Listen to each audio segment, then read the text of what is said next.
The following may contain offensive language, adult humor, and or content that some viewers may find offensive. The views and opinions expressed by any one speaker does not explicitly or necessarily reflect or represent those of Mark Radulich or W2M Network. Please listen with caution, or don't listen at all. Hooray for Hollywood, where stars are living large, in mansions with their servants and their credit cards in charge, with fame that's fleeting, but the egos never change, where everyone's a genius, except the ones who really arrange. Hooray for Hollywood, where the scandals always sell, where every whispered secret is a new tabloid's tell. Oh, how we adore the endless red carpet galore. Hooray for Hollywood, where less is always more. Hello, good evening, and welcome to, I almost said TV Party Tonight, welcome to Damn You Hollywood. This isn't my show, this is someone else's show. It is technically yours for the evening. Yes. No, sort of, because yes, I am Alexis Hejna, and here's your host. I was working in the lab late one night when my eyes beheld an eerie sight. For my co-host from his lab began to rise, and suddenly, to my surprise, he really doesn't want to be here, and we're forcing him against his will. Robert Winfree, yay! If I ever get my own agency back from the totality of the people who abuse it on this network, I don't know what I'll do with it. The muscle will be so atrophied that I won't be able to use it properly. Yeah, everyone, this is Damn You Hollywood. I'm Robert. Alexis is sort of hosting, sort of running the board for us tonight because Mark is indisposed, vacation with family. Like we hope you had a good time. In New Orleans. He's probably, I think he's going to be in the comments section. So if he pops up and starts harassing us, well, it's deserved. Joining us for this particular episode, we have Kat. I believe it's your first time on Damn You Hollywood. Hi. It is. Hi, good. How are you guys doing? I was better before I saw the movie. Well, yes, folks, we are here to discuss The Bride, directed by Maggie Gyllenhaal. Now, I found out this is not, and written. This is not her directorial debut. She did a, well, it looks like a fairly small independent film. So this is her big box office directorial debut. But yes, bitch. Directed and written, based very loosely on Frankenstein or The Modern Prometheus by Mary Shelley. I would not even give it that. They're using characters, but this is like in no way attached to the actual property. Yeah, not at all. Brought to us by First Love Films and In the Current Company. So, yeah, look, folks, we're just going to get this out of the way here. I think this is a movie that at least 2 out of the 3 of us were looking forward to seeing. We were excited to see because I know we're at least all horror fans, and I know we all like the classic Frankenstein. I mean, as a segue, a few months ago when this got on the schedule and it became a possibility that we were going to be able to review it, Alexis pitched it to me as like, hey, Maggie Gyllenhaal's kind of really making her directorial debut here. It's a take on The Bride. And I said, well, there's nothing else on this particular evening, on that particular day. And a Maggie Gyllenhaal feminist retelling of The Bride of Frankenstein is one of those things that's either going to be really, really, really good or the worst dumpster fire imaginable. There is no possibility of the middle ground for this, given the components involved. Although you do realize that there is a third worst option. I don't know what that would be. Mediocre and forgettable. No, like at least when a movie is bad, like it sears itself into your, into your brain, and then you have to spread the hate, like herpes. This one, like mediocre and unforgettable movies, it's the equivalent of a goldfish brain. You see, she's not wrong. Need I remind you, Robert, that when you get mediocre movies, you get a Pet Sematary review. I'm aware, and look, this movie scarred me, and I'm going to carry that for a bit until it properly heals. Kat, are you familiar with the infamous Pet Cemetery review here on Damn You Hollywood? I am not. I'm assuming that it was the one from 2019. Yes, a movie that was so boring that we literally had nothing to talk about. So we ended up spending 90% of that review talking about future Stephen King adaptations. Reminiscing about it. So pretty much from this point on, anytime we get a movie and it's like, it's not good, it's not bad, and there is just nothing we can say to talk about it, we call kind of meh. Yeah. Yeah, we got Kimber 267. How are you? Well, I'm doing well. How are you guys doing tonight? Everyone doing good? Hey, Kimber. Yeah, we're gonna see how good we're doing when it's all said and done. But let me ask you, Kat, again. You kind of volunteered to be on here and be a third voice. I was voluntold, but I will do anything for you guys. These censors. You have your own free will. Hey, I am on my own free will, but I love you guys. And Alexis and Mark, and my brain is right now it's shit. So please bear with me. I will do anything that those two ask of me, because both of them just take my unhinged ideas and like, okay, sure. So it's kind of a quid pro quo. Like I get to be necessitate reciprocity. Okay, and Kimber, no, none of us are related. No. we were drawn into this network because it is a black hole, and we cannot escape no matter how hard we try. You can't really get out once you get in. So what were your do you have any expectations for this movie before you saw it? Like why didn't you again say no when you were asked about this one? Like, I assume there was at least a moment where you had some pause and went, "Oh, I don't know about this one." But like, what was your, instead of expectation, what was your like best case scenario for this movie? So I figured that it wasn't going to be good, because like as soon as it came out, people just trashed it. They're like, this sucks. This is so stupid.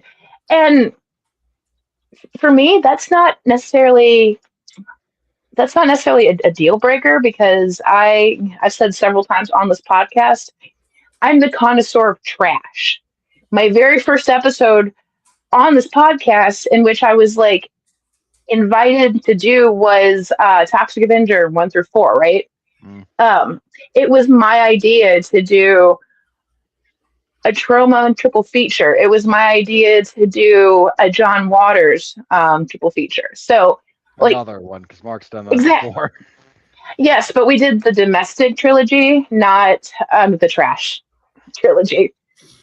So like, whether or not a movie is good has no bearing on whether or not I enjoy it. Mm-hmm. And so I thought that, worst case scenario, this could just be kind of something dumb to make fun of. Like, do like an MST3K kind of thing. I don't know if this is worth that. See, I was on the fence, because the reviews that I heard that were okay, so I didn't actually read any of the reviews, but I kept seeing all of these clickbait articles talking about how the movie was backfiring due to its feminist agenda. And I know to take that kind of a thing with a grain of salt. Yeah. Like a lot of clickbait. I'm like, really feminist? Okay, let's see. I mean, for God's sakes, one of the first reviews I ever did on the show was the Mockingbird comic book Ask Me About My Feminist Agenda, which, by the way, had no feminist agenda. It was 90% corgis and guys wearing shorts that say nuts about corgi butts, which I had to explain to Mark. And that ended up taking up more time discussing than the actual comic book. So I went in and like, okay, really, why is this so bad? Walked out. Oh, That's why. Yeah, it has nothing to do with the feminist agenda, guys. It has to do with the fact that Maggie Gyllenhaal, God love her, she is a great actress. You know, I don't think I've seen her in nearly anything that I thought she was really that bad in, but she needs a lot more work before she decides to go behind the camera again. She needed help with this one. And like for her, I love her. I love her in everything I've ever seen her. Like, or rather, everything I've ever seen her in. I feel like, so there are three types of bad movies, right? Where there's a lot of talent, but all that talent just kind of, goes down to the shitter. So so first, a movie done by people who should know better, right? We call this the Godfather 3 effect. Yes, that is yeah, thank you. I was thinking about the weird movie from 2014 that Sean Penn was the mayor, governor, question mark, in the 30s. I have no fucking clue. Yeah, it's a remake of it's a remake of that one. It's got Anthony Hopkins in it too. She's like Louis whatever in Louisiana. The cast, like King something or other. Hang on, I'll look that up because now it's gonna bug me. But keep going. Thank you, Robert. Yes, like a bad movie done by good people. You are absolutely correct. It is the Godfather 3 effect, right? Then there are the bad movies done by people who don't know what they're doing, which is a whole different animal, which actually kind of might be my favorite now I think about it, because a lot of times they will accidentally fail up and it'll be wonderful. We call that the M. Night Shyamalan accident. All the King's Men, for the record. Thank you. Okay. I knew it was something like that. Yeah. Yeah, like it felt like that, but I couldn't place it. Or, like people with no budget doing something, like doing terrible things to a camcorder. It's your things. It's your 3 on a meat hook, This is where Sam Raimi comes from. I was going to call it the Tommy Wiseau curse. No, that's just terrible. Oh yeah, no, you're completely right. I actually met him once. Oh, good God, you survived. Yeah.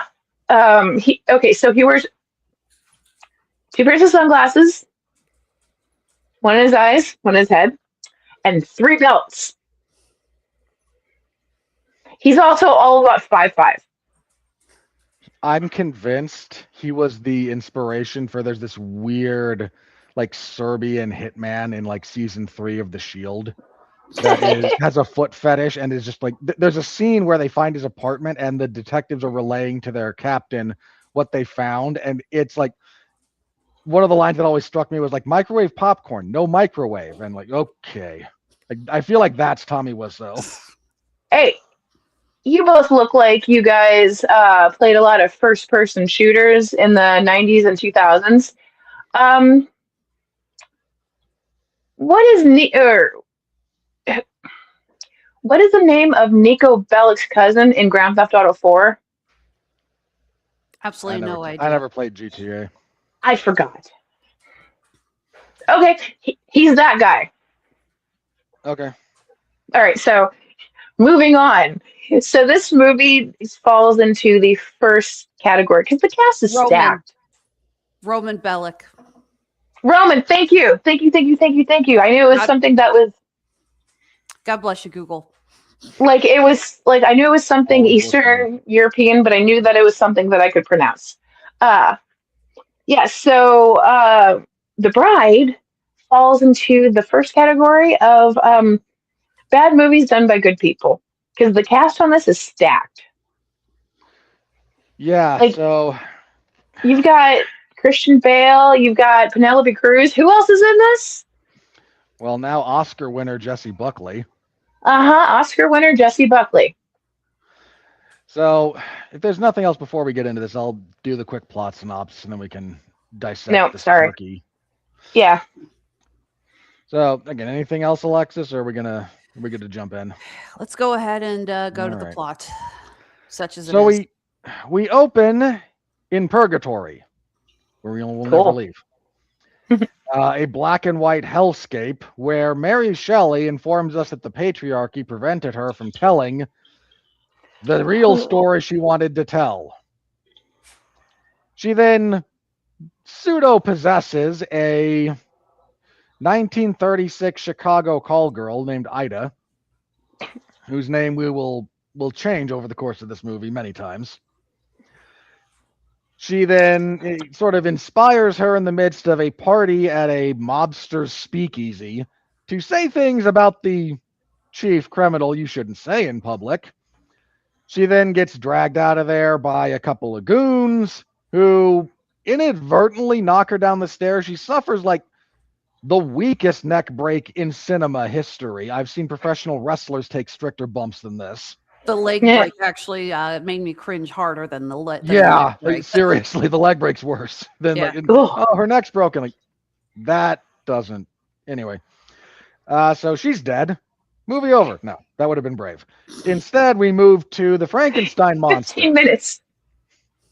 The Frankenstein monster, played by Christian Bale. Oh, sorry, Jesse Buckley does both Ida and Mary Shelley in a famous dual role, which, as we know now, is Oscar bait material.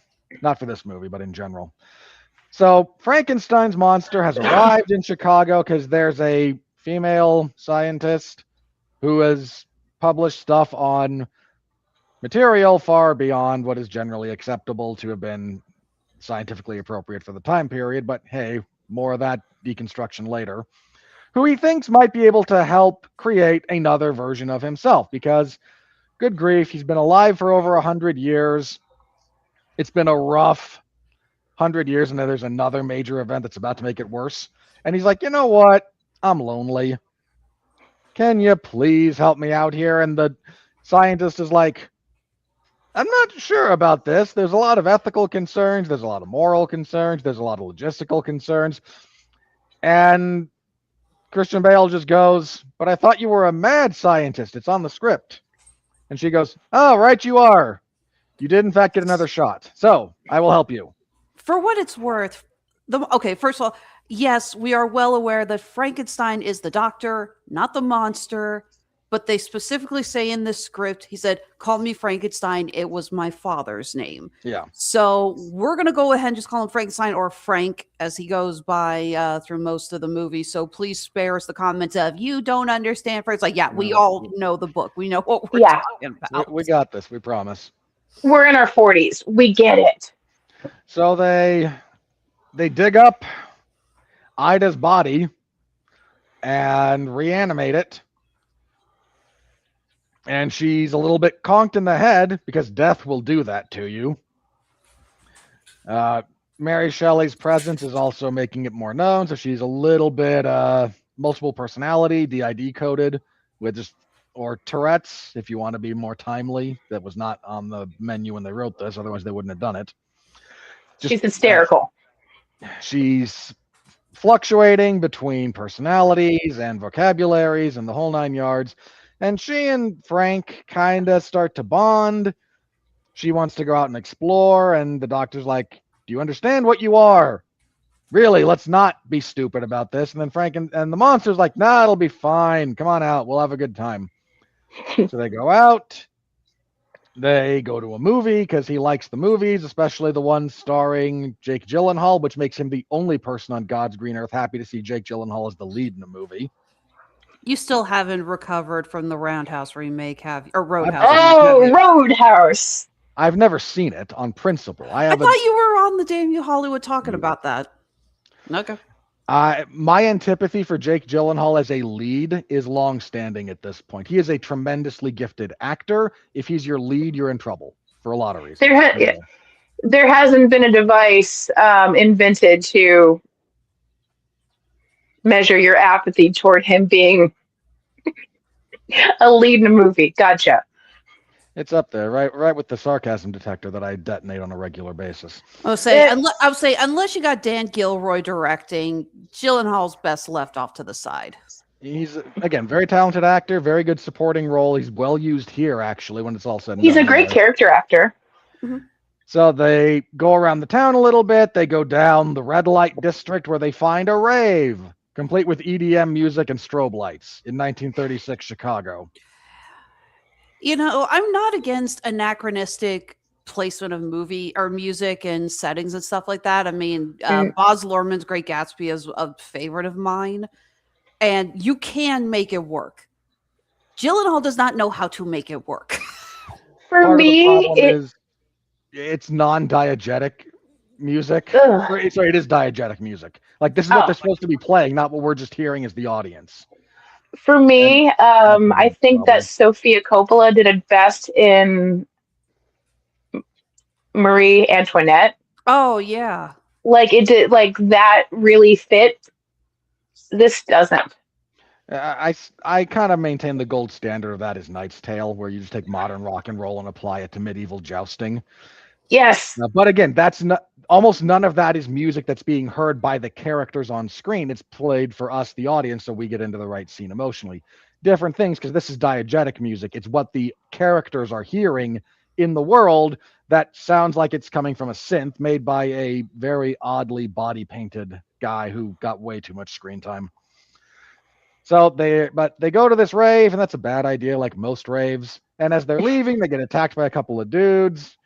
Frankenstein's monster violently murders them. They're photographed doing this because the old 1936 screw-in flashbulb for cameras that you held as a box in front of your head were just somebody's posted up outside this location, I guess. Now they've been discovered, and it's not good, so they flee the city on a train. And as they're going, Ida accidentally kills a poor police officer who's like, "Hey, get off the train car, you hobos." And she just shoves him out, and he just randomly hits one of the pieces of metal railing on the side of this train tracks. That death was more gruesome than what killed her. 1,000,000%. Around this time, we're introduced to the weirdest B plot in this movie. Yeah. Because Penelope Cruz and Timu Russell Crowe from LA Confidential show up. That's Maggie Gyllenhaal's husband, Peter Sarsgaard. Oh, yeah, that guy. It ain't acting. The guy that I can't pick out of a lineup. We know why he got this job then, and it's not to do with his ability in front of the camera. They show up, and she's the brains of the operation, but he's the man, so he's the actual detective, and she's his secretary. And I feel like halfway through writing the script, Maggie Gyllenhaal just wanted to write the story of these two and abandoned her other idea, but wasn't smart enough to actually switch projects. They're assigned to start looking into the murders because in 1936 Chicago, what could be more pressing than a couple of deviants curb stomped outside of a known debaucherous den? I mean, this clearly is a priority. So it's such a priority that the department sends them literally across the country to the second murder scene on the railroads of Indiana, and they then head all the way to New York City. I am not joking. They realize that Frankenstein likes watching the Jake Gyllenhaal movies, where Jake Gyllenhaal plays this loose version of like Gene Kelly, classic Hollywood classic leading man. He sings, he dances, he does it all in front of the camera. It's all great. And the creature likes these movies, so they figure we'll stake out the theater in New York City. There's only the one showing this one movie, right? Instead, the bride drags the creature to a 3D showing, no joke, of the classic Bela Lugosi White Zombie, which is actually a really fun zombie movie from the early years of the genre. Things go sideways. There's a fight. There's a mob. They run into a ballroom where they stumble across Jake Gyllenhaal at this party while they're stealing food. There's a big song and dance number to, I kid you not, Putting on the Ritz, because this movie just has to make the references it feels you're going to make. Because if you have a bunch of musical stuff in a Frankenstein movie, everyone's going to go, well, what about Putting on the Ritz? So we'll just do it to Putting on the Ritz. A actually competent and confident film would not have had to do this. I was going to say, Hopper's called. They said, careful with that lampshade. Mel Yeah. Brooks should sue this film for defamation. As they are dancing, and Christian Bale drops to his knees and with all the fervor of his soul yells, Putting on the Ritz. Once again, not exaggerating. The cops break in. There's a standoff. Some poor officer gets shot because Ida is possessed of the spirit of feminine all-knowing and looks around at all the men in the room and goes, what did you do? You're all guilty of something, and just throws names of women at the wall. She does every basic, like, phony psychic cold read trick you could possibly imagine, but it's played straight. This might be the first movie that I've actually, like, wished for police brutality. I wish it was the first movie I'd done that. So she shoots this cop, and then no one shoots her. The couple escape. They get into a car. They start their road trip, and now we get our Bonnie and Clyde segment, which leads to a climax where Maggie Gyllenhaal's entire philosophy was, well, they're going to make the Bonnie and Clyde reference, so let's reference Sam Peckinpah's Bonnie and Clyde.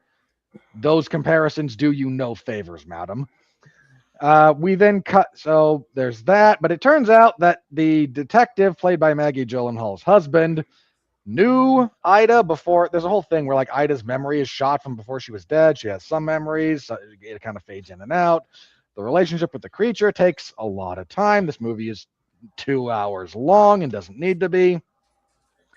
But she sees the detective, and he's like, Ida, I can help you, because she's kind of going by the name Penelope now, because that's a pretty name. This was not at all a bribe in the script to get Penelope Cruz attached to this, to just let her hear someone say Penelope all the time. It comes out that he's a detective from Chicago, and he was using her and several other mafia-adjacent call girls to gather information. But this is 1936 Chicago, which is only moderately less corrupt than modern-day Chicago. So the investigation was killed, as were a couple of the girls, and now he's all weepy about it. In fact, at one point, he has to say to Penelope Cruz after he gets shot in the foot, I'm a dirty cop. I'm bad news. I just do what they tell me. Please flagellate me more. He then hands Penelope Cruz his badge because it's time for the Chicago Police Department to have a female detective. This is important. There's a big confrontation actually, that's the confrontation in Niagara Falls is when that happens. But yeah, they go to Niagara Falls because it's a romantic spot. The shot they choose, or the composite they use of Niagara Falls, makes it look like Idaho Falls instead of Niagara Falls. But if you've never been to Idaho Falls, that is a misnomer. It is a stumble, not a fall. It's pretty, though. I've been there. It is. It's just misnamed. Oh, yeah. So they escape from there, again, after another little bit of a confrontation. A lot of the drama here is like the relationship between the bride and Frankenstein. Oh, there's a scene where they get pulled over by abusive cops, and you get your wish for police brutality very briefly. Then everyone gets shot. Because Bonnie and Clyde, again. They wind up at a movie drive-in where there's a guy who's on their trail from Chicago, a hitman played by Discount David Dastmalchi, and I know the actor's name, but I can't remember off the top of my head. He was technically the one that pushed Ida down the stairs, and he has been tasked with the leader of the foreign country that invaded in Superman. No kidding, same actor. It looked like him. No, same guy. Basically said, go finish what you started. Because she's been saying my name in public places and saying things that I don't like. It's the dumbest possible idea. So he's been following them. He's kind of following Penelope Cruz at this point because he figures out that she knows what she's doing and he can just follow her instead of have to do any of his own work, which is actually smart detective work on his part, believe it or not. So they get to this drive-through. Ida declares herself not to be Ida or Penelope. She is now the bride because nothing says claiming your individuality and power as a person like taking just a title.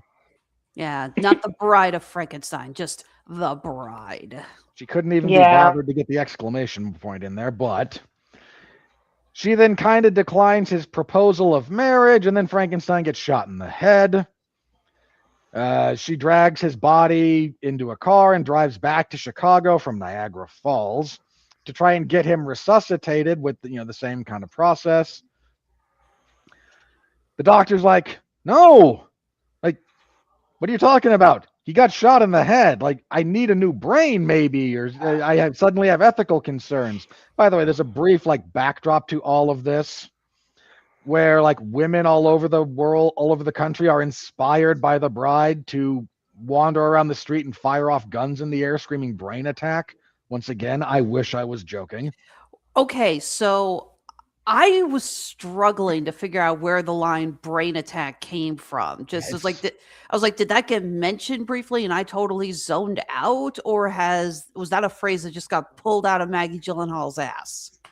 By the way, I agree with Mark on the comment here. Yeah, me too, actually. Should have just been Bale singing "Puddin' on the Ritz." Right. So this brings me to the question: were they just trying to do a ripoff of the old Universal monster movies? And I'm not talking about the A-Team, was Frankenstein, Dracula, the Mummy, Jacqueline Hyde. Yeah, no, I'm is this supposed to be a parody, or did she take inspiration from I don't know, I was a teenage werewolf, you know what I mean? Those 50, those movies that were made in the 40s and 50s that were just the B team movies that you went to on a date. I would not give her that much credit. So again, we're almost done here. So we get back to the lab. The doctor's like, I'm not sure I want to, engage in necromancy again. Aw. The bride then starts screaming, what about me? Me too. Because nose touching it. Because she wants her pain acknowledged, and then she gets shot repeatedly by the mafia hitman, and then the real cops, who kind of stumbled onto them anyway, show up, see her with a gun, hear gunshots, and then just riddle her with bullets, which I almost stood up and cheered if I wasn't so disgusted with the obvious rip-off of the end of Bonnie and Clyde. Then she falls over Christian Bale's dead body. They are dead together. And Penelope Cruz comes in and goes, I'm a detective now. This is a crime scene. All you people go secure the perimeter and get that guy who's running out the fire escape. And they all go, a lady detective. Well, this is the end of civilization as we know it. I kid. They don't actually care that much. She then tells the doctor, I'm going to wait outside. Take as long as you need to do whatever it is you're going to do. And the doctor's like, I miraculously didn't get shot in that hail of gunfire. I'd kind of like to go home. Mostly. So she leaves, and then we get quotations of more famous works of literature, and the doctor decides, in the spirit of feminism, I will in fact revive these two, because I have learned nothing from the long sad tale of playing God with these kinds of creatures. Once again, we have learned nothing. See, so I figured, and this is the loosest possible combination, but Mary Shelley's spirit keeps telling Ida, Penelope, or whatever the hell her name is, to say, I would prefer not to. Because they talk about how at the beginning she's being forced to do lewd stuff. And it's like, just say no. Just say, I would prefer not to. And that is something the bride says repeatedly throughout the movie. When Frankenstein proposes to her, she goes, I would prefer not to. And when, I can't remember if it was Penelope Cruz or, no, it was Greta, the assistant, says, should we go to bed? Yeah. The doctor says, I would prefer not to. So I was like, are you implying that now the doctor is possessed by Mary Shelley? What? That would be more interesting, but I doubt that's the actual idea. So she revives those two. The Chicago Police Department is magically cleaned up by having a female detective. I mean, all these people are going to be dead in 2 years anyway when we enter World War II, but... And that's it. And then literally Monster Mash plays over the end credits. And if you didn't spontaneously vomit at that, you're a stronger person than I was. I had to apologize to the theater staff. There was a mid-credit scene during the Monster Mash that shows Peter Sar. See, you almost got me doing it now, Robert. You got me pronouncing the name wrong. It's Sarsgaard and Skarsgård. Yeah, Peter Sarsgaard approving of all of the feminists who were doing the makeup and dressing as the bride, now torturing the Russian gangster, I guess, for all of the misdeeds he did against women. What a stupid scene. I mean, okay, cool. That would have made me vomit, unironically. If I have a point, guys. Yeah, so somewhere, Mary Shelley, somewhere, the spirit of poor Mary Shelley is like slinking further and further and further down in her chair. So I can write this. Yeah. Yeah, Mary Shelley is sitting here going, why did they put my name on this? Yeah. Hang on. I should have slugged down and have trouble getting back up. Yeah. So, Kat, go ahead and start us with your, again, what did you, like, your actual craft review? Like, what was good? What was bad? Anything in between? What stood out to you? All that good stuff. The camera was in focus. The costumes were beautiful. Yeah, the camera isn't focused. The costumes were beautiful. I think you only saw a boom mic once. Hey, it's more than you can say for a lot. The cast is great because they're just talented. Christian Bale's that kind of actor that can elevate any like shit that he's in. That man in this one, like I almost expect we're gonna get another breakdown video from him about this one because like I tried so hard, but I was given zero actual direction by the director about what I was supposed to be doing. No, you're absolutely right, though, Kat. Christian Bale is one of. We joked about this when we reviewed the second Shazam movie with Helen Mirren, and we said because I mentioned how she was. We mentioned she was trying. And I can't remember who it was who said it, but it said it's Helen Mirren. She won't allow herself to do a bad performance. And that's very true because Christian Bale, I don't think allows himself. I mean, hell, I still maintain he was the one good thing in the fourth Thor movie. And God help us how they wasted his performance and a great Marvel villain on such a shitty movie. I agree. I agree completely. And he's also one of those people that can elevate the material because he has that talent like Gary Oldman does. He can disappear into a role. Mm-hmm. So I was gonna say, have you seen how much weight he gains and loses for roles? The man is a human chameleon. It's terrible. Most definitely, yeah. He got down to like 120 pounds for The Machinist. He jumped up to 220 pounds of pure muscle for Batman Begins. So, how much weight did he gain to play Dick Cheney? Remember that? It was like, that was not a fat suit. That belly was all Bale. That might have been the same. Okay, so, it's just, he's a great actor who elevates whatever material he's in, and he prepares, like, diligently. Not only with his body, but with his mind, his mannerisms, the whole gambit. And also, he's been acting since he was like 13 years old. Like the first thing that I saw him in that I didn't even know he was in was Empire of the Sun back in the 80s. He's in, there's that. He's the one that I think a lot of people forget that he's in, but he's like one of the leads in the Newsies. Mm-hmm. Yeah. That was going to be my second thing. And he also played Laurie in the 1994 adaptation of Little Women.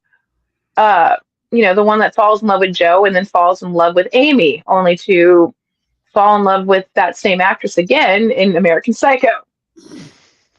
Love in American Psycho is a very loose concept. Oh, man. I get to review that on the pods sometime in the future. That and Suicide Kings and Swim with Sharks. I cannot wait. Man, that's coming up. I know. I'm excited. Did love him in American Psycho, though. God, yes, he's wonderful. Yeah.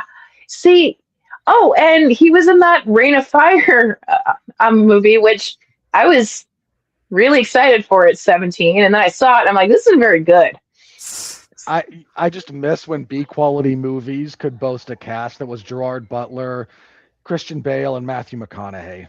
Like that, I mean, that's a whole class of movie that's just dead now. But we are literally talking of no, Robert. We are literally talking about a movie that is just that. This is a dyed-in-the-wool B movie done by people who are A-list actors. Tell me wrong. You're a little bit wrong. This wants to be an art house picture, not a B movie. The fact that it fell that far is unintentional, whereas Reign of Fire knows what it is from start to finish.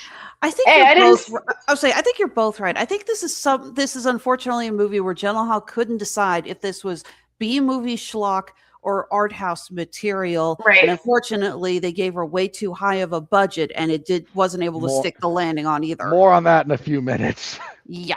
I mean, pull that shit up. You'd think they would learn their lesson with Dan Aykroyd and Nothing But Trouble. No. This is a movie every studio executive has to relearn when they replace the guy above them. For some reason. I don't know why, but everyone does. All right, Alexis. Again, you're the one who put this on my radar, so I'm blaming you just a little bit. You always blame me for this. No, I almost. Gee, never I wonder blame why. you.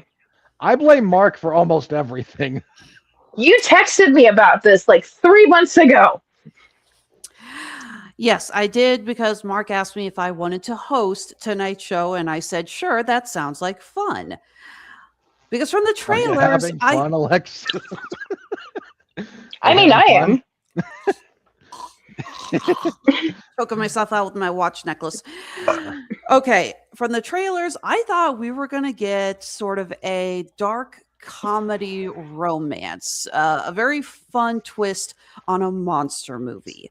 And of course, like you guys, I'm a giant horror junkie. Frankenstein is my favorite classic story. I mean, hell, we just reviewed Guillermo del Toro's Frankenstein not too long ago, and the three of us gave it glowing reviews. It's still my favorite movie of 2025. I was really excited. And again, the actors, it's like, I love Jessie Buckley. She just took home the Oscar last night for Hamnet. We'll talk more on that later, but she more than deserved it. I love Christian Bale. Again, I don't think I've ever seen him in anything that he has allowed himself to be bad in. So I was intrigued with where they were going. Again, like, you can look at Bale's, even the movies that he just took for a paycheck, pretty clearly. Our three leads are Oscar winners, by the way. Yeah, because Penelope Cruz has an Oscar as well. Mm-hmm. I think she won for Vicky Cristina Barcelona. Yeah, that was. I can't remember if it was Best Actress or Supporting Actress, but I'm pretty sure that's the one she won for. Mm-hmm. It helps. Yeah, it helps a lot that she gets to do that movie in Spanish, because it's a weird thing, but like, she's kind of like quirky in English. In Spanish, everything about her on-screen presence changes pretty dramatically. Yeah, because it's her mother tongue. Yeah, she's literally Spanish. It's just one of those weird things. Like, you get very used to seeing someone one way, and then she gets to just kind of cut loose in her native language, and she's actually really good at this. Kind of like when you see Christian Bale use his actual accent. No, that's surreal. I can't do it. I can't. I'm kidding. I still remember the first time. I think it was when he won the Oscar for The Fighter, and he went up to accept it. And I'm watching the Oscars. My parents are watching upstairs, and I actually hear my mom say, "He's not American," loudly. Because, well, fun fact: Christian Bale did not use his natural accent when he did interviews when promoting the Nolan Batman movies. Yep. He stuck with the American accent because same thing with American Psycho. Yeah, he said flat out, "I don't want people to be confused why someone from he's Welsh, right? Is he Welsh or is he, yeah, probably. Yeah, he's Welsh. Yeah, he didn't want people to be like, why is a Welshman playing Batman? So, and he does a flawless American accent to boot, so no complaints. Mm-hmm. So, again, there was so much I thought I was going to enjoy about this. The trailer really looked like a lot of fun. I also love the idea of setting in the 1930s. I like the costumes. I was very much intrigued by the makeup, the way they do the black goo on the bride's face. I thought, I was like, okay, this is an interesting concept. And yeah, it was a movie that could not live up to the hype of its advertising in any way, shape, or form. Mm-mm. And I told Robert this, and I'll go ahead and confess it. I fell asleep during this movie. Now, according to You my can call that friends, pulling a mark if you like. Yeah. I very, very rarely do this. And the last time I did it, it was because I had pulled an all-nighter the night before, and it's like, yeah, God help me, I cannot focus on this movie to save my life. I got bored and I got up and mopped my house. But according to the friends I was with, I was only out for 10 minutes. And even then, I was just like, and that's why I was asking about the brain attack thing, because they started doing that after I woke up. And I was Okay, like, yeah, it's a thing that Jessie Buckley says when she's pointing a gun at Jake Gyllenhaal. okay. She pulls him out of the crowd during that whole scene. She pulls him out of the crowd, puts the gun at his head, and says, "You're going to let the Frankenstein go, or I'm going to shoot Jake Gyllenhaal." And everyone goes, "We really don't care if you shoot Jake Gyllenhaal." And then she has a little bit of a, schizo attack, and she does the thing where, like, you push down so-and-so, that female, and then you implied Yeah, sexual assault. I think And I was then awake enough to catch that part. Yeah, Yeah. and somewhere in there she yells, "This is a brain attack." And we're led to believe that 1936 newspaper reporting spreads as quickly and as effectively as a modern TikTok. Yeah, again, I heard people complain saying the feminist, motivation in this is too boring, and I sat there thinking, and again, I know to take that kind of stuff with a grain of salt. I'm sorry, I've seen videos from the critical drinker. I know where this kind of shit goes, but yeah, I'm starting going, that's what causes this icon movement. No. For the record, you want to see an example of how a viral movement like that starts before the days of the internet? Go watch the first Joker movie. That movie actually did that right. Yes. It's slow. Like, that's the problem with that kind of a thing. When you pre-social media, you can even have cell phones, but like pre-real social media, stuff spreads slowly, and usually from major centers, and then you could get stuff related to it further out in a radial effect. I remember Pogs, like, that started in Southern California, and then spread outwards. It didn't hit, and then suddenly everywhere in the country people wanted those stupid things for like a semester. Yeah, it didn't last, but yeah, so much of this movie, I always feel bad when I see a movie and I can tell where the director is making the mistakes. I went to school for broadcast, not filmmaking. That's where, it's like, we want to talk filmmaking, we'll find a way to get Dorian Price back on the network. But My cameraman. But there are so many moments of this where I'm just like, Gyllenhaal, I don't get why you're doing this. So many scenes where she does weird shots or keeps cutting it back and forth, like she's trying to build suspense, but all it's doing is highlighting, hey, I'm cutting back and forth. It doesn't feel natural. A ton of this movie drags. The pacing is horrible. The scene of their rampage, too much going on. The scene of their rampage that cuts back and forth of them having sex. So it's just, again, I'm like, what the hell is going on? I'm sitting there going, okay, Gyllenhaal, I get that you have a vision. I get that you're going kind of with an art house style, and good on you. I appreciate directors who are willing to take risks, but it's clear that she is doing this for the sake of just being weird and arty. I don't feel like there was a real vision to this. I feel like Gyllenhaal just wanted to try to experiment. What this comes across like? It comes across like Ang Lee's Hulk. As in, I don't really know if this is why I want to do this, but I want to have fun and experiment and push all the buttons. I'm going to throw this in a slightly different direction because I get what you're saying. There's a line that was said about the guy who directed Battlefield Earth. And bear with me. That guy. Take off the blue filter and learn what a tripod is? Yeah. No more Dutch angles, guys. The line was, he had clearly learned how to tilt the camera, but not and the fucking why to tilt the camera. Yeah. Gyllenhaal knows how to do a bunch of these like editorial and directing tricks, not why to do them properly. And that distinction is a big one when it comes to something like this. I know how to do this in the sense that it's not going to like look like a toddler did it, but okay, why? I don't know, because I can. That's not a good reason.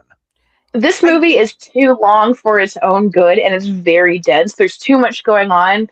Maybe if she would have cut, or like maybe if it were cut to like a tight, I don't know, 90, there might be a good movie in here, or at least a watchable one.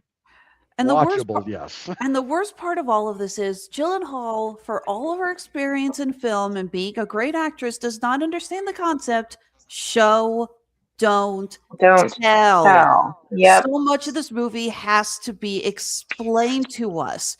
Hell, There's a line where the creature literally says, "I'm dying of loneliness." An actual line of dialogue. Mm-hmm. For the record, I'm having a brain Christian attack. Bale for making it seem like not the dumbest thing ever.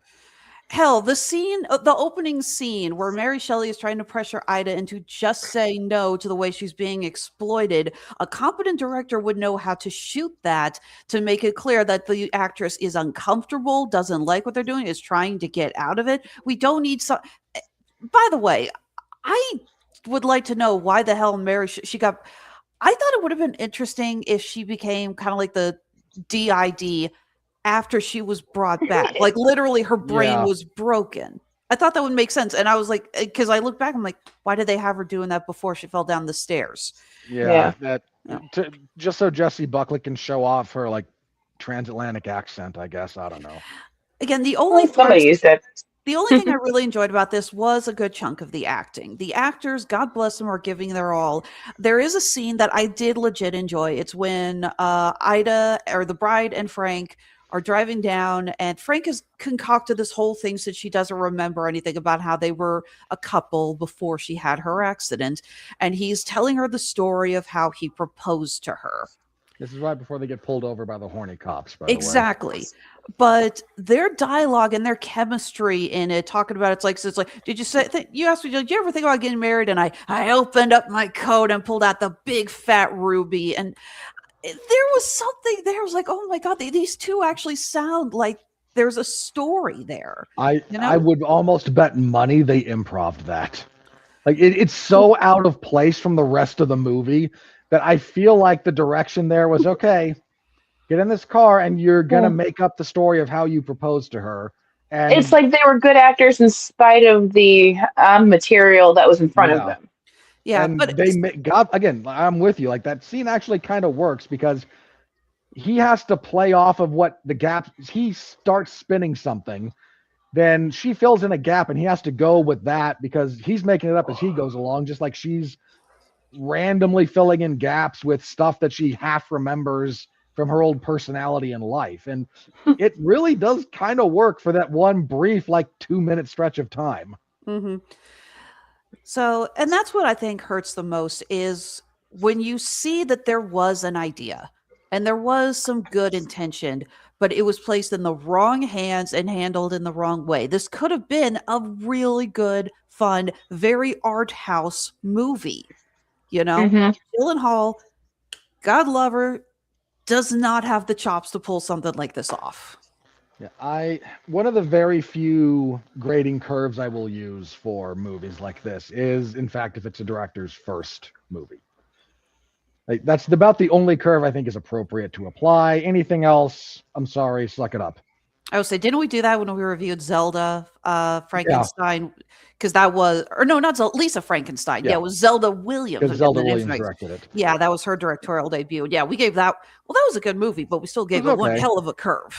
But and again, so I'm happy to apply that same curve here for Maggie Gyllenhaal. Even on that curve, this movie struggles, if not outright sucks. Again, Christian Bale is kind of just flailing around with his performance. If you think about, like, every actor has their isms, their go-to things. Sometimes it's a facial expression, sometimes it's a line reading, sometimes it's whatever. They've all got them because they're all actors. Bale has like 5 major ones that you see in every performance of his, and I don't mean that as a negative because every actor needs these. Bale has 5 or 6.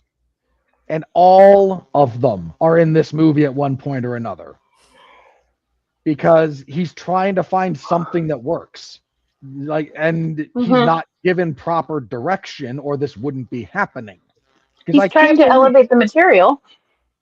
Yeah, he's trying, and if the director actually knows what they want from the actor, then you don't get this kind of like all over the place performance, especially one that's sort of almost atonal with the rest of the movie at different points. Because again, he's trying a thing to find something that really works, and he can't quite get it. Yeah. Jessie Buckley, again, God bless her, commits as fully and wholeheartedly as you can to this. And I applaud her professionalism and her gusto. But she is fortunate this came out after the voting, because the Academy has been swayed from a deserving winner getting an Oscar by another movie. Oh, We've say all- Case in point, Eddie Murphy. Eddie Murphy is the hallmark of this, because well, Uh-huh. I was going to say from last night's show, if you doubt that, or if you doubt their ability to be swayed, go ask Timothy Chalamet where that Oscar went for Marty Supreme. somebody ran a smear campaign on him because they wanted. And look, to be fair, I don't have a problem looks with like a Michael fancy B. Jordan winning. He did a good job. I just don't think he did the best acting job. But voters get swayed by weird stuff. Again, Eddie Murphy should have won for Dreamgirls, but the same year he released Norbit. And So I will go to bat for that movie. That movie is fucking funny. look, you just can't have Oscar winner attached to that movie if you're the Academy, is all.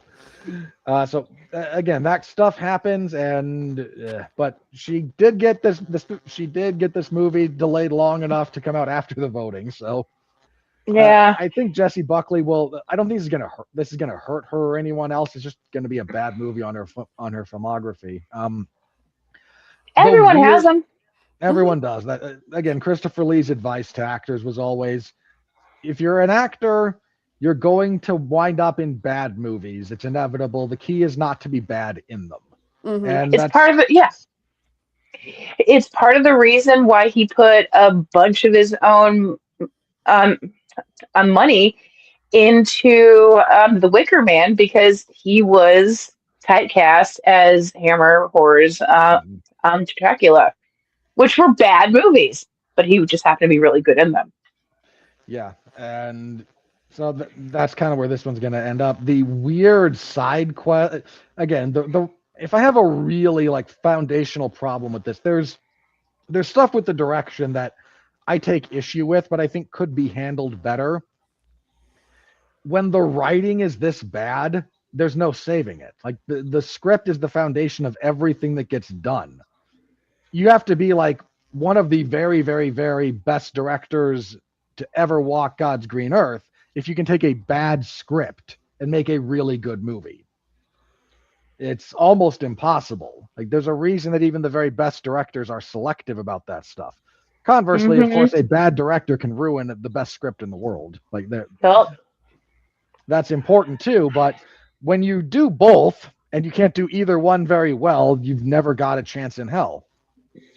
This is written badly. It's got the basic idea. Okay, the big picture idea of let's retell the story of the Bride of Frankenstein, and we're going to look at it through a slightly through a feminist lens. Like that's not the world's worst concept. No. Again, I think there is something there that would have been a really good film. When you open with the ghost of Mary Shelley whining about the 1800s patriarchy and her internalized misogyny stopping her from writing the story she wanted to write, and it gave her brain cancer, we're not going up from here, people. Like, it's all down. We're really not. It also doesn't add up, because didn't Mary Shelley do a second edition of the modern Prometheus, and that's the version it's like I yeah, but I think she died before she finished it. Well, the original story she wrote was a short story, again, kind of that infamous, campfire setting with her husband and Byron. And Byron and her husband, I can't believe for some reason the guy who wrote Ozymandias gets relegated to being Mary Shelley's husband, but classical literature is kind of dead as a discussion point for me. But they both told her, like, you've got something here, write it. And that gets turned into, I wrote that on a dare and was badgered by the men in my life. And again, if you want to, The Bride is fundamentally a piece that, if you want to revisit it, does need to have a feminist bent. I think the material just lends itself to that. Yeah. There's a world of difference between a feminist sensibility for a movie and literally screaming, "Me too, me too, me too," after along with Penelope Cruz being held down by expectations at every turn, including a scene where literally every male police officer is talking to one male witness, and she walks 2 steps away from this pack to the secretary who gives her valuable information, because who would listen to a woman? Do you see the problem here? This is just... It's one thing to tackle the issues women have faced historically. It's another to imply that every person on God's green earth in your movie is that functionally stupid. It's kind of funny because I realized the only actor, you're right, none of these actors look like they were given direction except for one. And it's Peter Sarsgaard. And it's literally, it's like, I'm kind of like running that over in my brain, because the scene of him talking about Ida's past, he's really good in that scene where he's tearing up, talking about how he feels terrible for what happened to her. And I'm realizing it's like I'm kind of thinking, like, so was it simply a case of no one understood what your wife wanted except for you because you live with her, so you were able to read her nuances better? I was gonna say, sounds like Maggie played favorites just a little bit, No, getting her brother hired and her husband. I can't possibly imagine nepotism being at play. No, but you know what? I was fine with her brother playing the actor and singing for what it's worth. Jake Gyllenhaal's not Broadway caliber, but the singing and dancing was fine. Yeah, Dude's got talent. So it's not like I'm watching going, it's like, why the hell did you hire him? It's like, no, he can sing and dance. He tracks in that role. He really does. Like, for some reason. And also, he probably got paid scale anyway. True. Like, you can tell how bad the rest of this is because I haven't actually complained about Jake Gyllenhaal once this review. And if you know me, I complain about him all the time. Yes, you do. But yeah, the writing on this is so bad. It vacillates between art house and schlock in ways that don't function, and the direction backs that up. The confusion and the lack of consistency and cohesion. Then again, we get this B plot with Penelope Cruz as the Midwest great detective, and it doesn't really track and detracts from things. It's there to like get the exposition of who Ida is, but I actually don't think it's necessary for us to go down that point at all. But once she started writing those characters, I just feel like Maggie Gyllenhaal wanted to write their story, not the other one. But here we are, and again, not smart enough to go, let's put this project aside and do this one right now. The constant lampshading and references that it makes because it's afraid the audience will make them for it. This betrays a deep, profound lack of confidence in yourself and your material and the end project that you've put together. When, okay, we're doing Frankenstein and there's music, so we have to do a Frankenstein dances to putting on the Ritz.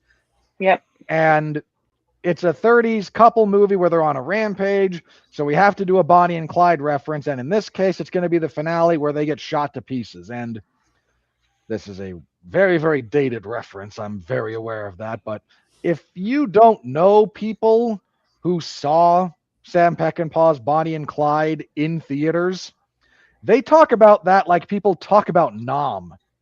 Like, I wish, because I've seen the movie, it's fine, but by modern standards, it's nothing. When you put it in its proper context, the finale where they get shot to pieces was... Wait.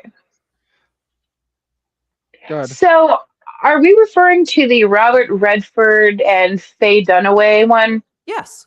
Okay. That's not Redford. That's Wait, no, hold on. Warren Beatty. Beatty. Thank you. Warren Beatty, thank you. Sorry. I don't know why, but I always get those two mixed up. Was So, that Polanski? no, it was not Polanski. Well, shit, was it? I'm going to look it up now. Hang on. Yeah. IMDb to the rescue, Bonnie. Thank you. You know what? Doesn't matter. Like, Arthur Penn, actually. oh, Holy okay. shit. I think the point that I'm trying to make here is they're Oh, right. I remember. blatantly ripping off much better movies, Yeah. Oscar winners, American classics. Yeah, again, Arthur Penn. Peck and Paul released The Wild Bunch around the same time, and it was like the start of the new wave. It was the start of new wave violence in Hollywood, is why that got confused in my head. So my apologies. But like, again, if you talk with people who saw that movie in theaters, they talk about it like this, again, like they're shell-shocked. It was just that big a deal, and a modern revisiting of that in only the visual context reads like nothing, because we've all seen so much worse by now, especially if you're appealing to art house horror junkies. Boy, have we seen some stuff. Right, but this was also like right after the Hays Code was repealed, and it was also like 3 years before The Godfather introduced like actual like squibs, right? Yeah. It's right around that time when, again, the technology's coming up and the willingness to just show violence on screen like that is becoming more of a thing. Yeah, but I feel weird time in Hollywood, but I partially remember that because there's a line in, I forget which Stephen King book it is. I want to say Dance Macabre, but don't quote me. Okay. Where he talks about, like, I didn't see anyone who exited either the Wild Bunch or Bonnie and Clyde who didn't look like they'd been hit over the head with a board. And I was a teenager when I read that, so I found people of the appropriate age and like asked them, like, what was that like? And again, they kind of look like they get this like 1,000-yard stare, like I'd never seen anything like that on in the movies before. And oh, okay. And now Maggie Gyllenhaal references it because someone's gonna make the reference, so I have to. Again, this movie's like Bathos on steroids because there's no actual commitment and confidence in what you're doing. And again, it slingshots, it drags, it's shot oddly. There's some very, very bizarre choices in terms of, again, editing different things together. They didn't do good, basically. This is a very, very bad movie. It is absolutely going on my worst of list. And I really, I'm going to phrase it this way. I profoundly hope this is the worst thing I see all year, because if I have to watch something worse than this, you know you will. Probably. Dude, it's only March. Give it some time. Look, I know it's going to get worse. I just really don't want it to get worse than this because. I feel that. Okay, here's the framing device. What month did War of the Worlds come out in last year? May, geez. I think. I don't remember. It feels like it would come out like during the summer blockbuster season, which usually runs like from like the end of April to like the beginning of August. So because I know War of the Worlds was the worst. It was worse than Snow White for you. Oh God! Hang on, I'll find out. Snow White was so stupid. Yes, it was. 2025, July 30th. Okay. Oh, okay. So all right. Well, it was straight to Amazon Prime, so. Oh, that's right. That's right. Look, War of the Worlds was certainly the laziest movie of last year. I think I still had Snow White as the number one worst thing I watched, but. So yeah, that's The Bride, folks. It's insulting. Again, even grading on a curve of this is your first time trying to handle something like this. This is not good. Dear Maggie Gyllenhaal, do not be writer and director on your next project if you want to be taken seriously. Find a better script or just write something for a better director. Don't try to do both. That was clearly too much on your plate for this one because you desperately needed help that you did not have. Yeah. And you had almost $100 million and a stupidly stacked cast for what you did. I mean, she failed. Like she failed in the same way that Dan Aykroyd failed in Nothing But Trouble. It's just a lot less fun. A lot less fun. Now, normally we go to the money, but we technically covered this when we reviewed Hoppers because the Bride and Hoppers came out on the same weekend. Well, So, bring it up real. Let's take a quick look at the weekend, then we'll move into the Oscars. okay. Hang on, then. Where's the? There it is. We're in the money. We're in the money.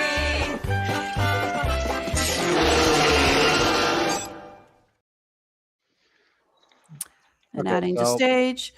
the budget for this needs to be said again, I think it was like 80 million.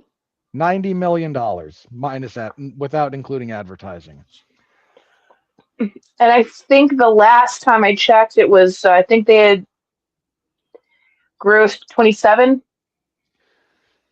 We'll get to that in a sec. So as for That the was the week, weekend. I'll say that's the weekend it came out. Let's see how bad it is now.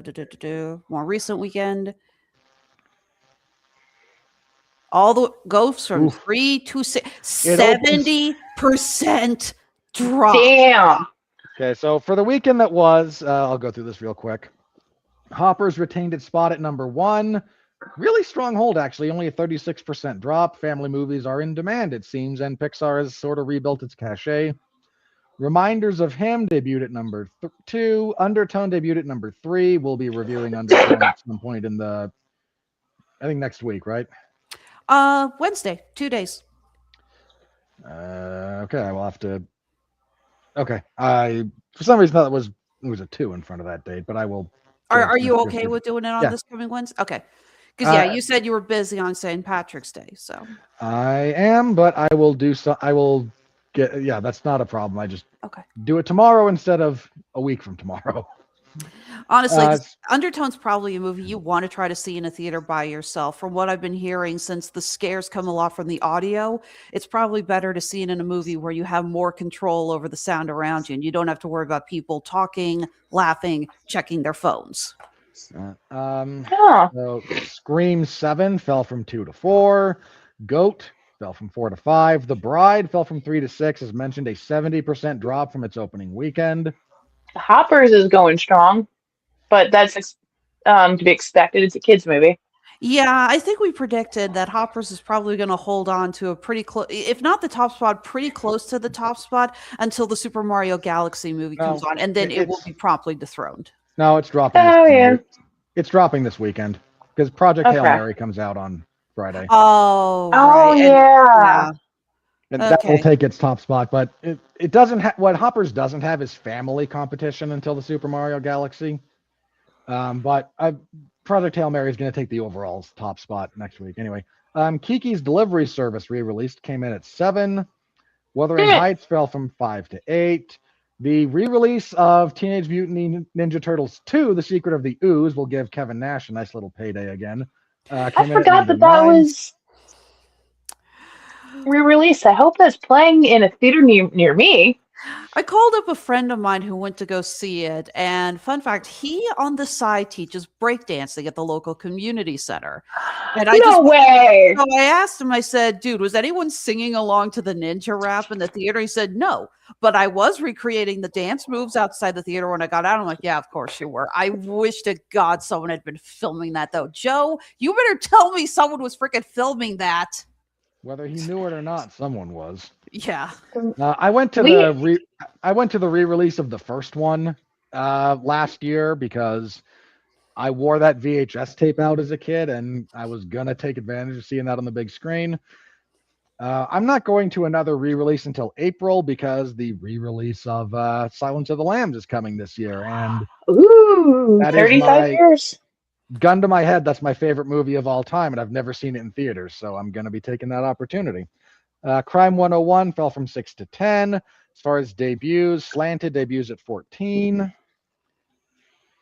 Scroll down if you would. Thank you. We see a lot of films that were re-released for the Oscars, like Hamnet, Sirrat, Zootopia 2. The Revenant's 10th anniversary. One battle after another. Good luck, have fun, don't die. which we'll be reviewing it. Scared to Death debuted at 37. And I think that's about it, apparently, for debuts. Yep. Yeah. So real quick, worldwide. All right, hang on a second. I actually pulled it up as a separate window. We're probably looking at Hopper's about on top at this point. Well, there's that Chinese racing movie that might still have the actual top spot. I made this joke before, but let's face it. Whenever a Chinese movie comes out like this, you get the feeling that they're forcing their populace to go see this movie by like breaking in their homes, pointing a gun at them and saying, go see this. Because the way they make so much money, you start to... Or it's just, or just played to empty, or there's been money earmarked for those tickets and then it's constantly being played for, empty theaters. I don't know. Kind of what they did with Captain Marvel. Anyway, Pegasus. Yeah, sounds right. My conspiracy theorist joke there. Pegasus 3 is number 1 worldwide with a little over 500 million. Wuthering Heights at 2 with less than half of that at 226. Scream 7 at 3, 177. Blades of the Guardians, 168 at 4th. Hoppers at 5th, 165. It surpassed Goat, Scare Out, Bonnie Bears, The Hidden Protector, Send Help, and The Man Who Lives with the King. Below that, we have Crime, 101, 28 years later, Mercy, Iron Lung, Silent Hill, Greenland 2. And where did The Bride come in? There it is, number 28. Number 28, The Bride. Above I Can Only Imagine 2 and Melania. Somehow worse than Solo Mia. Doing worse than Solo Mia and Extra Worst. Yeah, but only doing slightly better than Melania. We're in for a long year, folks. Long Win's year. a win. All right. That was the weekend. Again, next week we've got Project Hail Mary, which is going to take over things for a little bit because it's looks like a very, very good movie. It's getting rave reviews, and it's the kind of thing that will attract a crowd. So looking forward to doing that one. And yeah, after that, so that's the money. We were going to hop on and talk about the Oscars briefly because we did our predictions a couple of weeks ago and they happened. But Kat, we were going to give you the opportunity to bounce if you had enough of our shenanigans. I'm going to bow out because I made dinner and I haven't eaten it yet. I would say that was me last week with Hoppers. By the point we were doing Rotten Tomatoes, my blood sugar had tanked. And when when Mark was asking me, why do you think The Bride failed? I pretty much yelled at him, I haven't seen anything yet, and my Chinese food is getting cold. Because it fucking sucked. Next. So in closing, before I plug my pluggables, I really hope that Christian Bale enjoys his, new personal home theater, bowling alley, jet ski, whatever he spent it on with his movie check. So this I hope he enjoys it. So this turns Michael into the Caine Michael Caine. I've never seen the movie, but I I've seen saw the house it bought me. Yeah, I've got a beach house, and it's quite lovely. All right, I'll see. So I am terrible at social media, but here are my plugs. I'm on Facebook as Kathleen Benton Scott. I use my full name on there. I am on Instagram as Kitty Benton. I'm involved in a movie that is on Troma now called Christmas Chaos that has already been reviewed on the podcast. Wait, it's a film called Christmas Chaos. Yes, it's on Troma now. First month free. Each subsequent month $4.99. We actually just got another movie check on it. Next time, just go eat. Love you too, Mark. All right. I've had a lot of fun. Thank you for letting me play with you guys, and I'll see you on the next one. See you next time, Kat. Thanks for joining us. Of course. Bye-bye. All right. So do we want to talk about the Oscars before we go into Rotten Tomatoes? Yeah, let me bring up my spreadsheet because I am a nerd. But who was it who won with the most predictions accurately coming through? Okay, so when it was all said and done, let's do the overall predictions, then we'll run through the actual results real fast. Coming in third this time around was Mark, with only 8 corrections. Mark tried to play the game a bit too much, and I think overthought a few things. Then Alexis and I were close, but she got the edge with 15 to my 12. And I think you would have won no matter what, because I was never going to pick Michael B. Jordan for Best Actor, but there were 2 others I should have got right. But we'll get to that in here. Sorry, Mark was telling me that was okay. I would have eaten on the show, except I was recording in my bedroom that time, and I had a lab behind me. If I had tried to eat while talking to you guys, I would have had a giant black head trying to steal my dumplings. Yeah, one distraction at a time. A lab will do that. Yes, So, sure. Best Picture went to. So Mark and I picked Hamnet. Alexis picked Sinners. It went to predictably one battle after another. Ditto the predictions. We picked whoever directed what we thought was Best Picture to win director. It did not. Paul Thomas Anderson won. We all just stood on business for that one, knowing it was probably going to go to one battle after another, but we all hated that movie so much we just couldn't hold our noses and do that one. No, we tried, but we chose the hills we wanted to die on. We did. Best Actor went to Michael B. Jordan for the dual roles in Sinners. Mark and I both picked Timothée Chalamet, and then not long after we did that, he decided to say things when talking to Matthew McConaughey that got spun up out of context into Timothée Chalamet hates ballet and opera. In all fairness, what he said was taken a little out of context, but it was pretty stupid.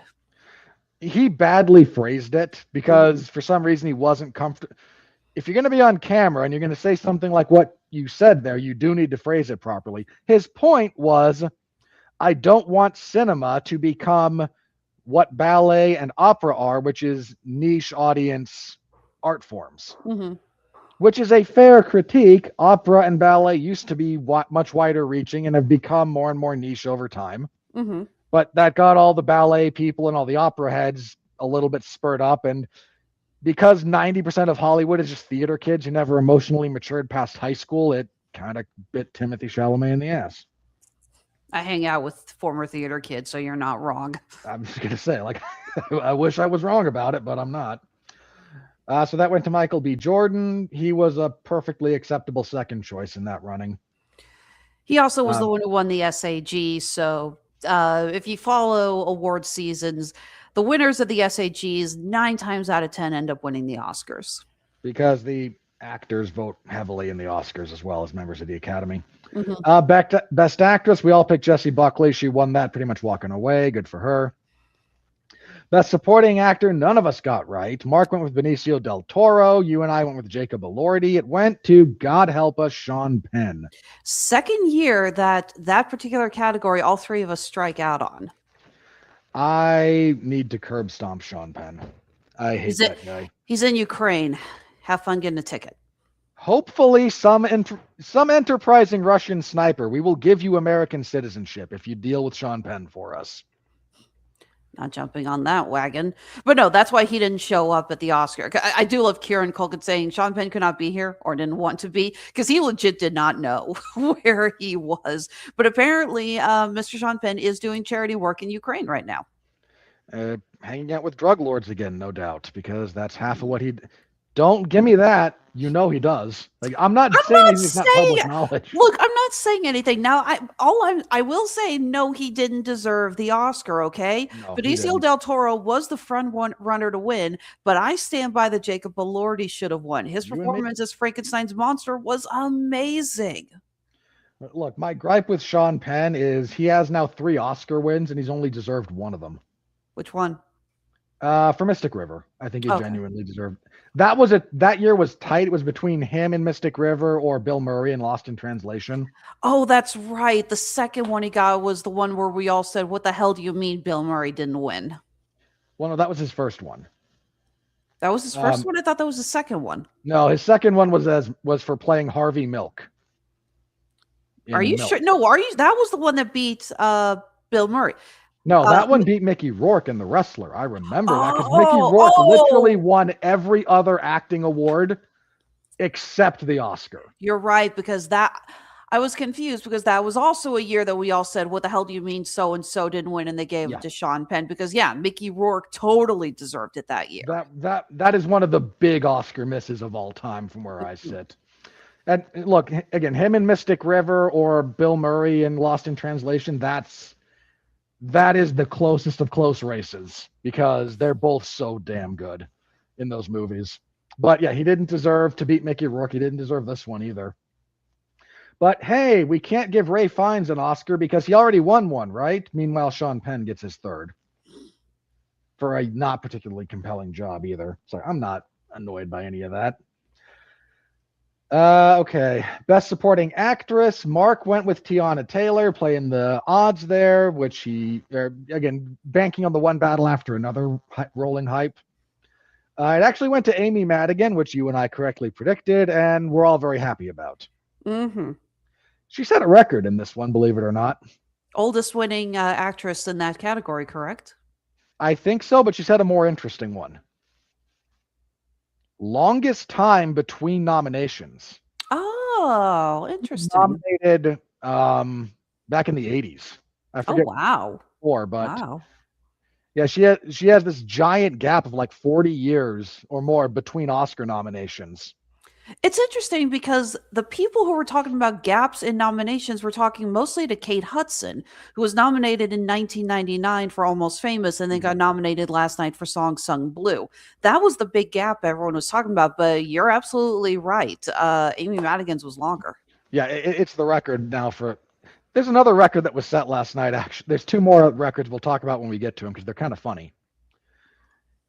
So then we had Best Original Screenplay, which Mark went with Marty Supreme. You and I went with Sinners. It went to Sinners. Fair enough.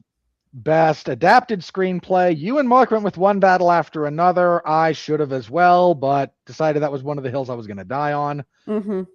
So I picked incorrectly. Best Cinematography. Mark went One Battle After Another. I went Train Dream Standing on Business. You went Sinners. It went to Sinners. First woman to ever win the award. First woman to win Best Cinematographer. And had I known it was a woman nominated in that category and that was a first, let me be very clear. I am not saying that she won because she's a woman, because that would be very, very unfair to the wonderful work she did in Sinners. I was going to say, I'm sorry. I didn't know you were silently being possessed by Ronnie. No, hang on. Let me make my point. Voting is influenced by things other than pure merit. We all know it. The opportunity to break that particular first barrier on a movie that maybe was not actually the best purely on merit, but is close enough, that being a thing that pushes it ahead, is a very real thing in Oscar history and all voting history. And I would have changed my pick based on that, but that's on me not doing my research. Best Production, we all picked Frankenstein. Frankenstein won. Best Animated Feature, we all picked K-Pop Demon Hunters. K-Pop Demon Hunters did, in fact, win. This brings us to our next interesting bit from the Oscars. This is the fourth consecutive year that a Disney studio has not won the Oscar for Best Animated Feature Film. Well, maybe this is Disney the longest. Needs to start making better movies. That's what everyone said. Yeah, this is the longest drought in that category in the history of Disney. But look, I liked Zootopia too. I did. It's on my top 10 list. But there's no way in hell it was better than K-Pop Demon Hunters. But yeah, the last 4 years, the movies they've lost to, just for the record: Guillermo del Toro's Pinocchio, Hayao Miyazaki's The Boy and the Heron, Flow, and K-Pop Demon Hunters. Now, bear in mind, Flow was a tight win over Wallace and Gromit that year. The Disney or Pixar movie that year was far out of contention. Yeah, far out of contention relative to those. So yeah, Disney, you want to start winning this award again? Start making good movies, because you're not losing because people don't like Disney. You're losing because you're making crap. Sorry, guys. Best Music, we all went Sinners, and Sinners won. Mm-hmm. Best Original Song, Mark went with I Lied from Sinners. You and I went with Golden from K-Pop Demon Hunters. It was, in fact, Golden from K-Pop Demon Hunters. This brings us to the next funny inclusion here. For the record, the live performance of I Lied to You on stage was absolutely breathtaking, and props to the show director and staging. They did an amazing job, and I absolutely loved watching it. So good I on have them. to take your word for it. I didn't see it. You didn't watch it? No. Wait, did you watch the Oscars? No. Am I literally the only person left on the planet who watches the Oscars? Apart from the people pleasuring themselves over it for one reason or another, probably. Well, hang on, but this brings us to another funny stat. Because, hang on, I gotta double check who this is. Because there is one of the nominated songs from this year, nothing anyone thought was going to win. Because it wasn't either I Lied or Golden. For the record, it's I Lied to You. It's the I whole lied name to of you. the song. I apologize. It's okay. Who the heck was it? Was it Dear Me? I feel like that it was Dear Me.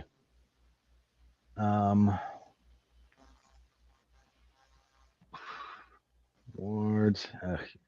Yeah, okay. So Diane Warren has been nominated 15 times for Best Original Song at the Oscars. This dates all the way back to 1987. She has never won. That is the longest losing streak in Oscar history. If you want to have some fun, let's go through these because this amuses me to no end. Go ahead. I'm going to reach out of camera for a second because I need to get my drink. Good. So this starts in 87 with Nothing's Gonna Stop Us Now from Mannequin, which you may know from it just being a song that was played a lot on the radio.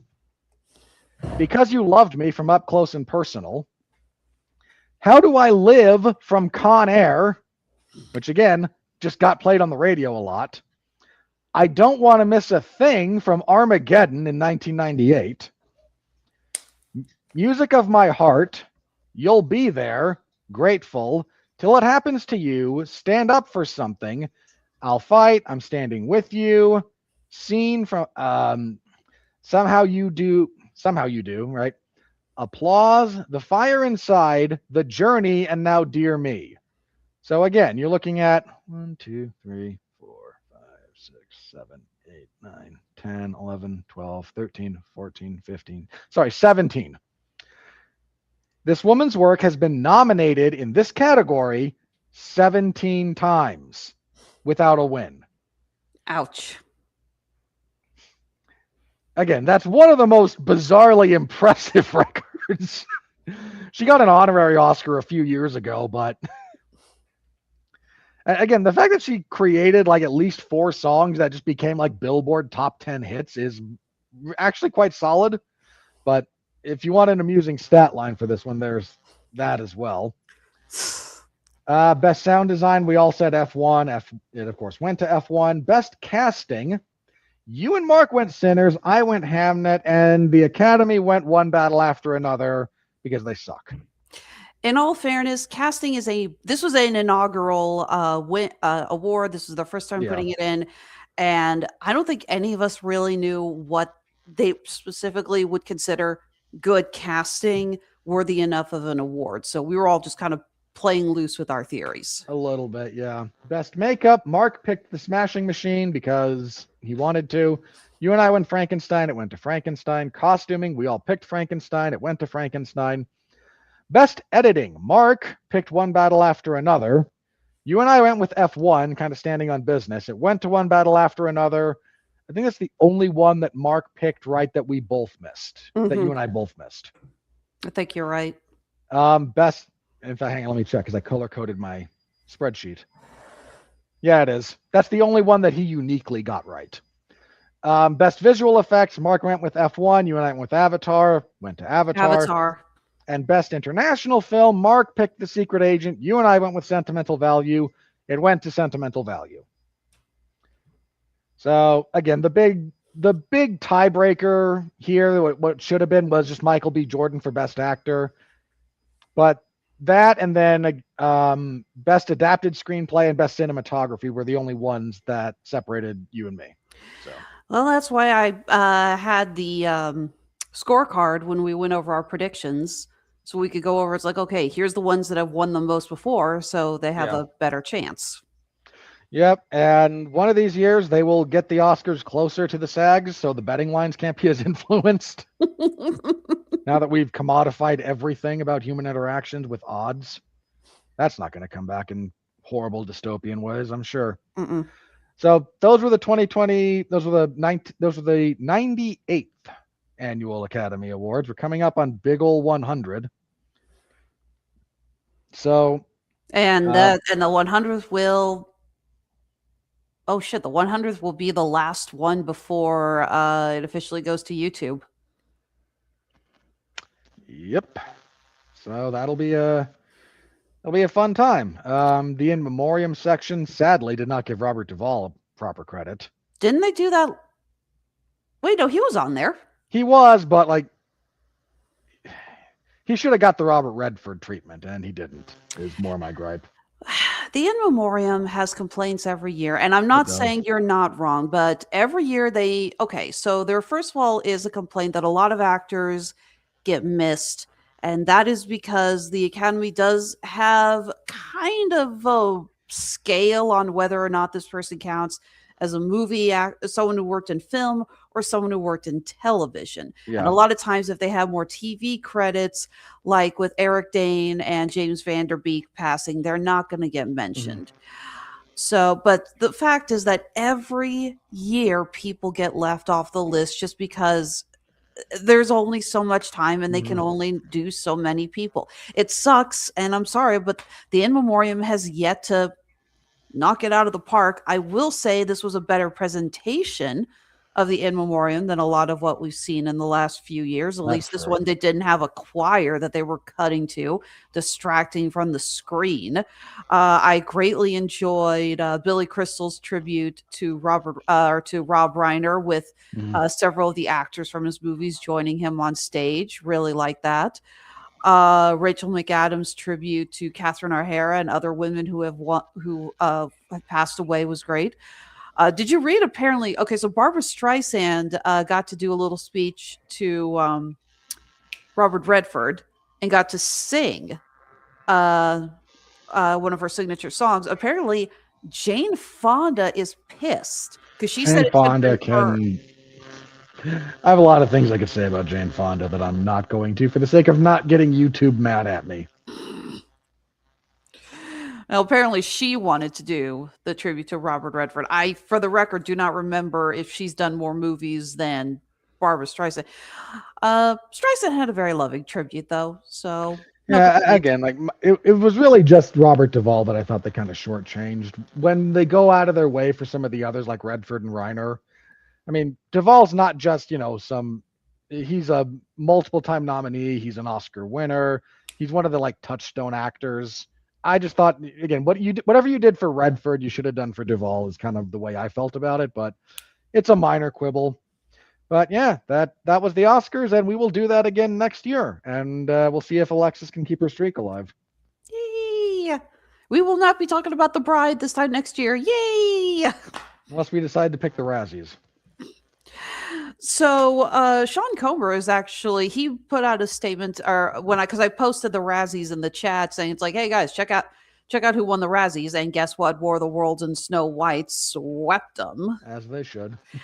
Comer actually said we should do away with the Razzies. He feels like it's not that much fun anymore to poke fun, especially there is a call now to stop bashing bad movies, not just like not so much like what we do, but the idea that these are still films that a lot of people worked on, and when you slam them through the mud to the level that the Razzies are, you're essentially insulting not just the people who made it bad, but the people who did try their hardest to work on a film.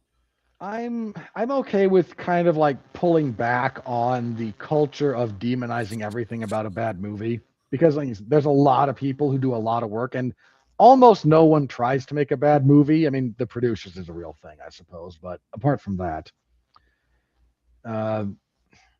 So I'm fine with us pulling back on that, but it helps if you also know how to properly direct criticism. Like, again, the writing's a problem. So call out the writing. The directing's a problem. Call out the directing. The editing's a problem. Call out the editing. That doesn't mean you're insulting the lighting guy or everyone in front of the camera, unless you have an acting performance that you think deserves. So, again, parsing out the criticism appropriately instead of lumping it all into everything involved in this movie is terrible, because there's very few of those. Like, I'm fine with us refining our criticism about that more broadly. I mean, hence why I wanted to talk about the elements of this movie that I did like. It's like, no, there is, I won't call them saving graces, but there are a few things that do deserve to, have a little attention paid to them. And on the occasions when you do find a movie where literally everything is terrible, War of the Worlds, Five Nights at Freddy's 2, Snow White, it's important that you make the distinction that everything is terrible and then enumerate everything that's terrible.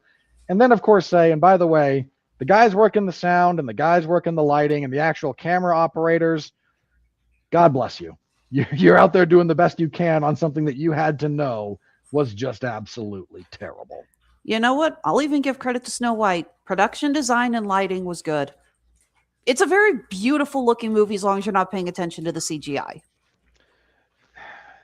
The 3 scenes that they actually shoot outdoors look so different from everything else. I couldn't look at the other stuff seriously after that. Which is a whole other problem, but I'm just thinking about the scene. I saw, I don't know what it was, but someone had a clip with the Princess Problems musical number.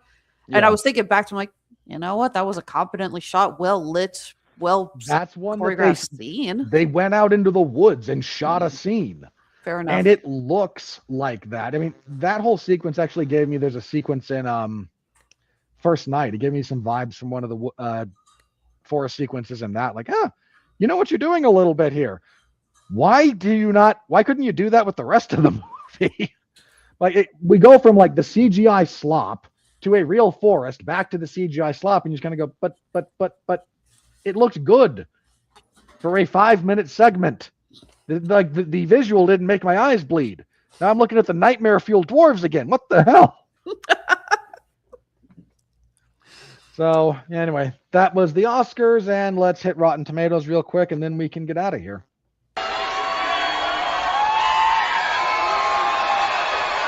Are you ready? No! I said, are you ready? No, God! No, God, please, no! No! No! No! What the heck? Why we can't have nice things? Sorry, that was hilarious. Okay. So on the tomato meter, we sit at 57%. Please let that go down.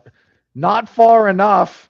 Who's trying to get into parties based on this thing? Oh my God. What sliding scale are you using that I didn't at least oh my Lord. You want me to click verified versus all audience? Yes, please. Not Guys, you're killing Robert here. You're diminishing his will to live. This is why we can't take you seriously anymore, Rotten Tomatoes. Critic consensus: concocted with all the restraint of a mad scientist experiment, The Bride lurches in so many different creative directions that the overall effect is both sloppy and inspired. No, this is not inspired. Absolutely not. Just sloppy.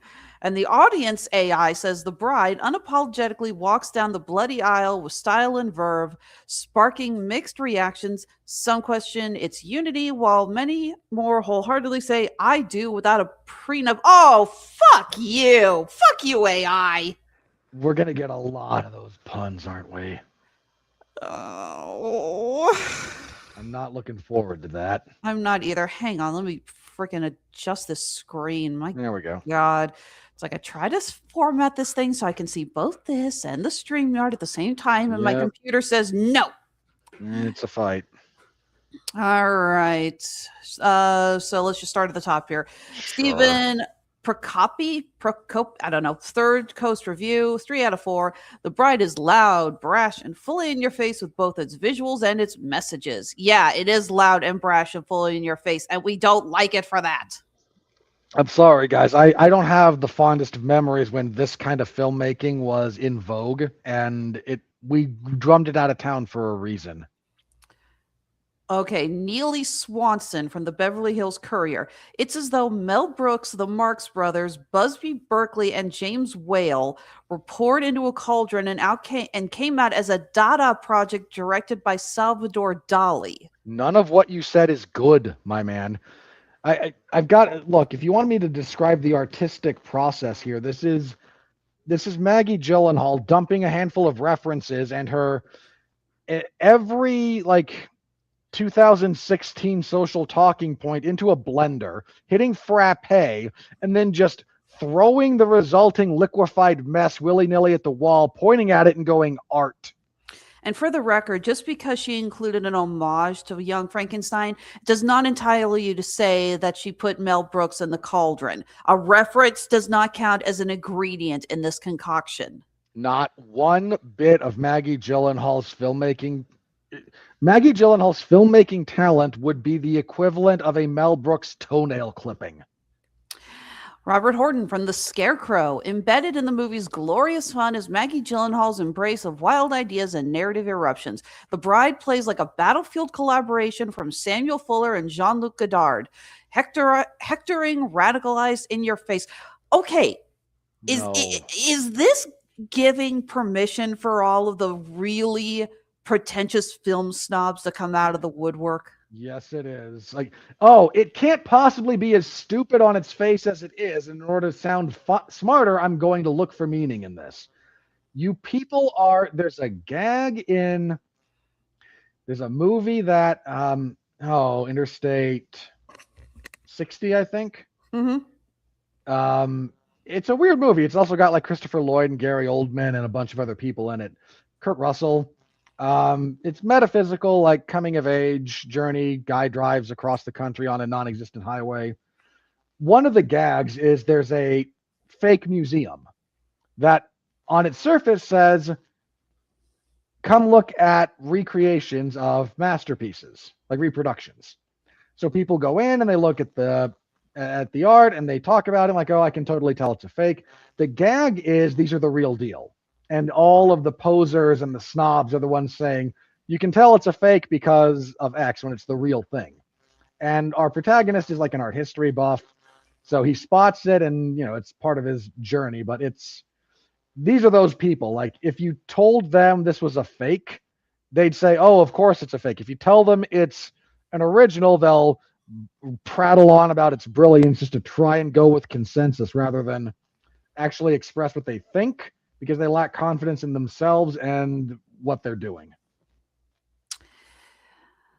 Okay, Tina Cockadellis, I think.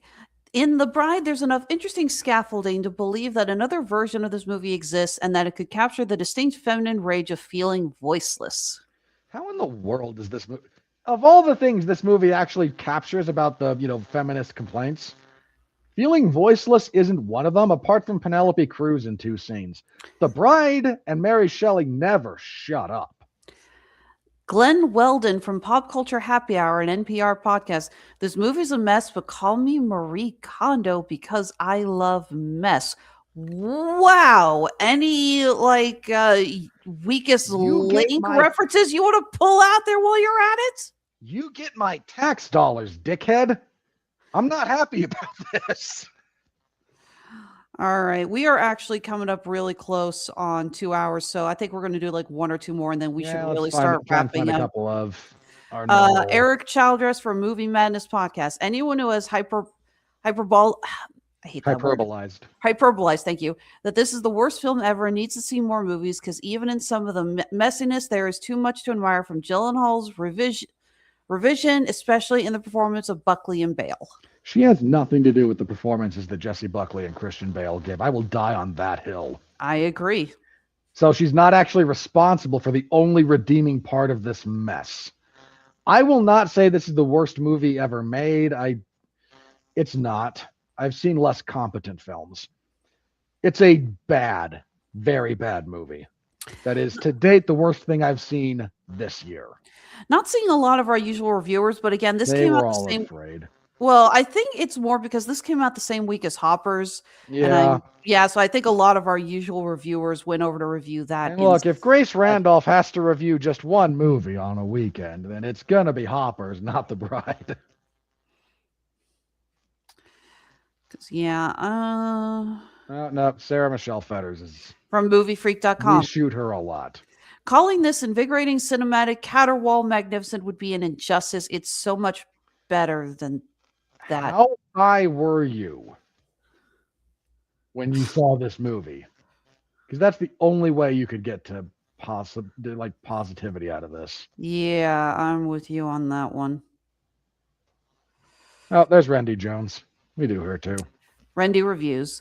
Despite its striking visuals, The Bride collapses into an electrifying, erratic, incomprehensible mess. I wish you were more stringent about your review standards, but that's closer to being accurate than you've been in a long time, Randy, so good job. All right. Really wish there was an easier way to organize these things, you know? It would be nice, but, you know, Rotten Tomatoes is run by whoever runs it. Peter Travers from the Travers Take. Despite Christian Bale and a wow Jesse Buckley as Frankenstein and his missus, Maggie Gyllenhaal's big swing at remaking a horror classic is a hot, unholy mess. One caveat, no one who still values artistic risk should dream of missing it. That's absolutely not true. If you value artistic integrity and ability, miss it. I don't mind artists taking big swings, but you don't get credit for taking a big swing when you strike out. And that's what this movie does. Unfortunately. But look, if I'm happy to call out people for playing it too safe, and I am, I really do need to be fair and also say you're too far afield here, and she is. Well, you know what, folks? I think we're going to, like I said, we ended up spending a lot more time not only talking about this movie, but also talking about the Oscars. We're running close to 2 hours here. So I think we are going to go ahead and wrap things up. And that's not also because I might be getting a message from my boss saying, what the hell are you doing? You guys need to get the hell off the air. So what do you say we go ahead and move into plugs?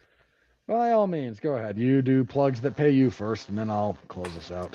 All right. Well, don't forget, we will be back in 2 days to talk about a much better horror movie, Undertone. Reviews for this have been just amazing. Really excited to see it. Really excited to talk about it. So we're going to be looking at that. I will be back next week on the 23rd with David Wright to talk One Piece Season 2 on Netflix. He and I were together to talk the first season of One Piece, and we're going to discuss why this is one of the few anime adaptations that actually understands the assignment. As a general rule, yes. Unfortunately, I think they switched showrunners between 1 and 2, and it looks to be going a little bit downhill after this one, but... Well, I'll find out. And as far as, yes, the plugs that pay me, Honeysuckle Rose Creations, where fashion meets fandom at the intersection of geek and chic, getting ready for Planet Comic-Con. That is next weekend, final weekend in March. Really excited. We got a lot of big names coming out there. It's going to be an awesome show. Cannot wait. If you're in the Kansas City area, be sure to come swing by. We're going to be in the Crafters section. Let me, actually enunciate the right letters in that word. As always, this was just on a different syllable. Thank you for that. Of course, we still have our shops open on Etsy and Handmade at Amazon. You can always follow us on Facebook, Instagram, Blue Sky, screw you, Twitter, and TikTok. That's Honeysuckle Rose Creations, the intersection of geek and chic. You can find me covering mixed martial arts and professional wrestling over at 411mania.com. WWE SmackDown on Fridays, UFC events on Saturdays. Randy Orton turned heel to thunderous applause because wrestling. Nobody wants to boo Randy Orton right now, guys, unless you're going to let him literally kick a puppy. It ain't going to happen. Well phrased. Or the pro wrestling equivalent of a puppy, which I don't know who that would be on SmackDown right now, actually. Like, who's the big baby face that he could actually physically assault? Don't look at me. I stopped watching wrestling over 10 years ago. You're not missing. Okay, if they let him, like, kick Rhea Ripley in the skull. That might do it, but short of that, this ain't gonna happen. And UFC events on Saturdays. UFC Fight Night, Emmett versus Vachejos was last. And I know everyone who only knows Mexican Spanish goes, "What do you mean? It's Vallejos." No, he's Argentinian. That puts a different accent on the double L. That was last Saturday. That was actually like the best top to all in all the best MMA events so far this year, which is pretty darn sad because it was in the warehouse. This coming Saturday, matinee showtime. Prelims start at 1 p.m. Eastern. The UFC's back in London, and I will be covering that. And again, Friday, where Randy Orton will cut his "I'm always an evil heel" promo to more people cheering him because, again, wrestling. And yeah, in a couple of days, Undertone. So let's hope that one pans out because I need a palate cleanser. It was purely like the grace, divine inspiration and intervention levels of serendipity that I got out of this movie. Questioning everything about my continued desire to go on living, turned on my car and was greeted with the opening strains of "Kickstart My Heart" by Motley Crue on the radio randomly. I kid you not. What kind of a message was God trying to send you there? Life is still worth living.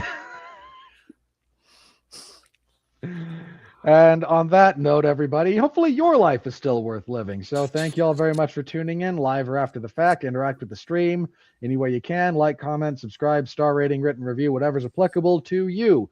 We're very grateful for you.